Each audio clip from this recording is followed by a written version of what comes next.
మహబూబ్నగర్లో MP seat గురించి చాలా ధీటైన పోటీ ఉంది అన్నారు. సో కాబట్టి ఆ ధీటైన పోటీకి మరి పరిశీలన మళ్ళీ జరగాల్సిందే కదా, పునర్పరిశీలన జరగాలి, లేదా కొంచెం టైం కావాలి ఇది పరిశీలించడానికి. ఎందుకంటే ఈక్వేషన్స్ చాలా ఉన్నాయి. బీసీ ఈక్వేషన్ ఉంది, తర్వాత అగ్రవర్ణాలు ఉన్నారు, తర్వాత ఒక క్యాండిడేట్ 2 సార్లు త్యాగం చేశాడు పార్టీ ఆదేశం మీదుగా. కాబట్టి ఆ క్యాండిడేట్ గురించి ఆలోచించాల్సిన అవసరం ఉందని అధిష్టానం అనుకుంటుంది, ఆ అంశాన్ని పరిశీలిస్తుందని నేను ఆశాభావం వ్యక్తం చేస్తున్నాను. లేదు నేను అనుకోవడం లేదు. ఎందుకంటే మన సనాతన ధర్మం ప్రకారం, మన పురాణాల ప్రకారం రామరాజ్యంలో కూడా, మహాభారతంలో కూడా 14 సంవత్సరాల తర్వాత అధికారం వస్తుంది, రాజ్యాధికారం. నేను 14 సంవత్సరాలు కంప్లీట్ చేశాను.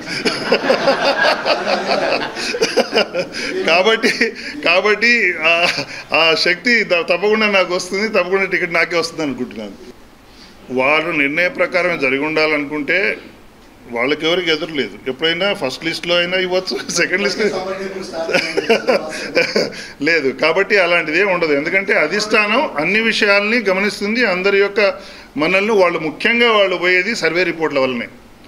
ఎందుకంటే ఎన్నికల కొరకు టికెట్ అడిగే వాళ్ళందరూ కూడా వారి మంచివన్నీ టికెట్ చెప్పుకుంటారు, వాళ్ళ లక్షణాలు మంచి లక్షణాలే చెప్పుకుంటారు, నేను అర్హుడనే చెప్పుకుంటారు. సో మేము ముగ్గురం కూడా అలా చెప్పుకుని ఉంటాం అని వాళ్ళకి తెలుసు.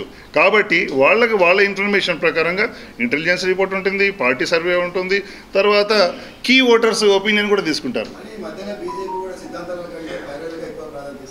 లేదు, మేమందరం కూడా మహబూబ్నగర్లో ఉన్నాం, ఢిల్లీలో తిరగట్లేదు. పైరవీలు అయితే ఢిల్లీలో చేయాలి, లేకపోతే హైదరాబాద్లో చేయాలి, కానీ మేము ఫీల్డ్లో ఉన్నాం, మహబూబ్నగర్లో తిరుగుతున్నాం, మీకు కనబడుతూనే ఉన్నాం రోజు.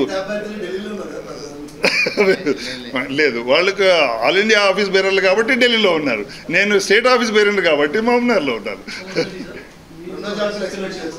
2 జాబ్ తప్పకుండా నా పేరు ఎక్స్పెక్ట్ చేయొచ్చు.